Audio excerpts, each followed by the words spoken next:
கிறிஸ்துவுக்குள் பிரியமானவர்களே, இன்று நாம் தியானத்துக்கு ஆதாரமாக எடுத்துக்கொண்ட வேத வாக்கியம் ஏசாயா 53ஆம் அதிகாரம் 5வது வசனத்தின் நம்ம கடைசி பகுதியை பார்க்கும்போது, இயேசுவின் காயப்பட்ட தழும்புகளால் குணமாகிறோம் என்பதை பற்றி நாம் தியானிக்கப் போகிறோம். வேதத்தில் ஒரு மனிதனை நாம் பார்க்கும்போது, நாகமான் என்ற ஒரு மனிதன், இவன் யார் என்று நாம் சற்று தியானித்து பார்ப்போமானால், சீரியா தேசத்து படைத்தலைவன், பராக்கிரமசாலி. அப்படிப்பட்ட மனிதன் சீரியா தேசத்தை கொண்டு, அந்த இராணுவத்தை கொண்டு என்ன பண்ணா, இவனை கொண்டு, நாகமானை கொண்டு ஒரு பெரிய ரட்சிப்பு வந்தது சீரியா தேசத்துக்கு. அப்படிப்பட்ட ஒரு மனிதனுக்கு ஒரு குறை இருந்தது.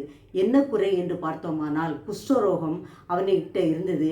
அது அவனை வாட்டி படைத்தது. எவ்வளவுதான் பெரிய பலசாலியாக இருந்தாலும் அவனுக்குள்ளே ஒரு சிறுபான்மையான ஒரு தன்மை இருந்து கொண்டு இருந்தது.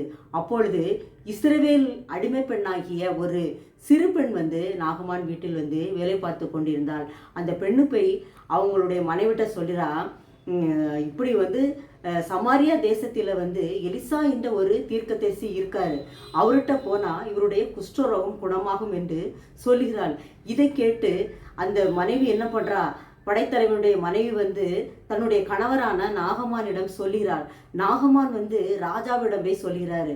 சொன்ன உடனே அவர் சொல்கிறாரு, நிறைய வெகுமதிகள்லாம் நீ எடுத்துகிட்டு போ தீர்க்கதரிசியை பார்க்கறதுக்கு அப்படி சொல்லி நிறைய வெகுமதியெல்லாம் கொண்டு போகிறான். இவன் பின்னாடி நிறைய படைத்தலைவர்கள் வீரர்கள்லாம் செல்கிறாங்க. எங்கே செல்கிறாங்க? எலிசாவை நோக்கி செல்கிறாங்க. ஆனால் எலிசா வீட்டுக்கு வந்தோடனே எலிசா நாகமானை பார்க்கவில்லை. ஆனால் எலிசாவுடைய வேலைக்காரர் வெளியில் சொல்கிறாரு, உனக்கு என்ன குறைகள் அப்படின்னு கேட்கும்போது, எனக்கு குஷ்டரோகம் இருக்கிறது. 7 முறை யோர்தான் நதியில் நீ ஸ்நானம் பண்ணு, உன்னுடைய குஷ்டரோகம் மாறிவிடும் என்று சொல்கிறார். உடனே நாகமானுக்கு என்ன வருது, கோபம் வருது. எலிசா தொட்டு குணமாக்குவாருன்னு பார்த்தா அவர் இப்படி சொல்லி ஆள் அனுப்புறான்னு சொன்னால் கோபம் உள்ளவனாக காணப்படுகிறான்.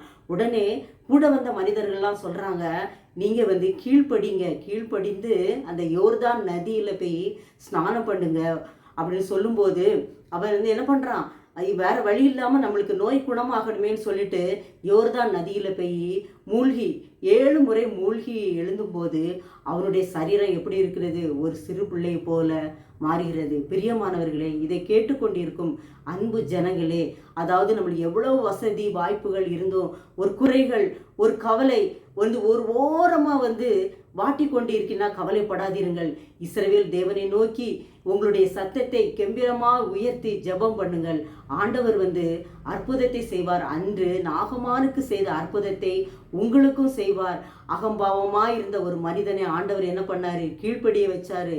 அவருடைய குறைகளை நிறைவாக்கினார். அதுபோல நம்முடைய வாழ்க்கையில் ஏதாவது குறைகள் இருந்தால் எல்லா குறைகளையும் ஆண்டவர் நிறைவாக்குவார். சந்தோஷமாயிருங்கள். கர்த்தர் தாமே ஆசீர்வதிப்பாராக.